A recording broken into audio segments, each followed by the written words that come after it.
Good news చూద్దాం. కొద్ది రోజులుగా కోడిగుడ్లపై వస్తున్న ఆరోపణలను food safety and standards authority of India ఖండించింది. గుడ్లు గురించి కొన్ని రోజులుగా పలు వార్తలు చక్కర్లు కొడుతున్నాయి. గుడ్లను క్యాన్సర్ ముప్పునకు ముడిపెడుతూ నెట్టింట్లో పోస్టులు దర్శనమిస్తున్నాయి. తాజాగా దీనిపై FSSAI స్పందించింది. అవన్నీ తప్పుదో పట్టించే వార్తలని స్పష్టం చేసింది. దేశంలో లభ్యమవుతున్న గుడ్లు సురక్షితమైనవని ప్రకటన విడుదల చేసింది. వాటిలో క్యాన్సర్ కారక పదార్థాలు ఉన్నాయని చెప్పేందుకు ఎలాంటి శాస్త్రీయ ఆధారాలు లేవని పేర్కొంది. FSSAI భారత్లో విక్రయించే గుడ్లలో నైట్రోప్యూరాన్ మెటబాలైట్స్ ను గుర్తించినట్టు కొన్ని రోజులుగా పలు పోస్టులు వెలుగులోకి వచ్చాయి. 2011లో తీసుకొచ్చిన ఆహార భద్రతా నిబంధనల ప్రకారం పౌల్ట్రీ ఎగ్ ప్రొడక్షన్ జరిగే అన్ని దశల్లో నైట్రోప్యూరాన్ల వాడకం పూర్తిగా నిషేధించినట్టు FSSAI అధికారులు వెల్లడించారు. భారతదేశంలో నియంత్రణ ప్రమాణాలు అంతర్జాతీయ చట్టాలకు అనుగుణంగా ఉన్నాయని పేర్కొన్నారు.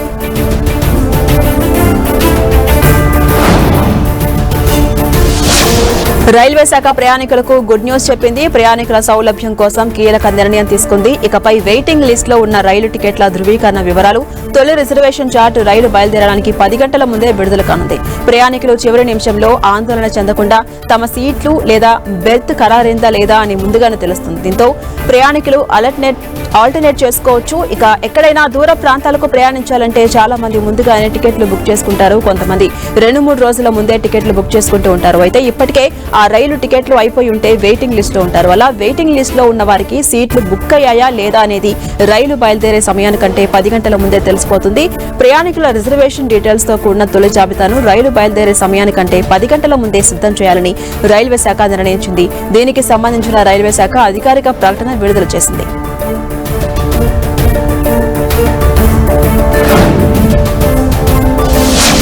ఏపీలో నిరుద్యోగులకు గుడ్ న్యూస్ చెప్పింది కూటమి సర్కార్. వచ్చే ఏడాది జనవరిలో జాబ్ క్యాలెండర్ విడుదల చేయబోతున్నట్టుగా విద్యాశాఖ మంత్రి నారా లోకేష్ ప్రకటించారు. ఇప్పటికే 16,000 DSC ఉద్యోగాలు, 6,014 మంది కానిస్టేబుళ్ల నియామకాలు పూర్తి చేసిన ప్రభుత్వం జనవరిలో జాబ్ క్యాలెండర్ విడుదల చేయబోతున్నట్టుగా తెలిపారు. మరోవైపు 20 లక్షల ఉద్యోగాలు కల్పించడమే లక్ష్యంగా ప్రభుత్వం పనిచేస్తుందని మంత్రి నారా లోకేష్ తెలిపారు. ఆంధ్రప్రదేశ్ లో కూటమి ప్రభుత్వం అధికారంలోకి వచ్చిన తర్వాత ఉద్యోగాల కల్పన లక్ష్యంగా పనిచేస్తోంది. ఇప్పటికే పలు నోటిఫికేషన్స్ విడుదల చేసింది. అలాగే ప్రైవేటు ఉద్యోగాలు సైతం కల్పిస్తుంది. 5 ఏళ్లలో 20 లక్షల ఉద్యోగాలు కల్పించాలన్న లక్ష్యంతో కూటమి ప్రభుత్వం అడుగులు వేస్తోంది. ఇలాంటి తరుణంలో మంత్రి నారా లోకేష్ గుడ్ న్యూస్ చెప్పారు. జనవరిలో జాబ్ క్యాలెండర్ విడుదల చేయబోతున్నట్టుగా ప్రకటించారు. ఈ జాబ్ క్యాలెండర్ల ద్వారా ఎప్పుడు ఏ నోటిఫికేషన్ విడుదల కానుందో తెలుస్తుంది. ఈ సమాచారం ప్రకారం నిరుద్యోగులు ప్లాన్ చేసుకుని ప్రిపేర్ అయ్యేందుకు, ప్రణాళికలు రచించేందుకు వీలుంటుంది.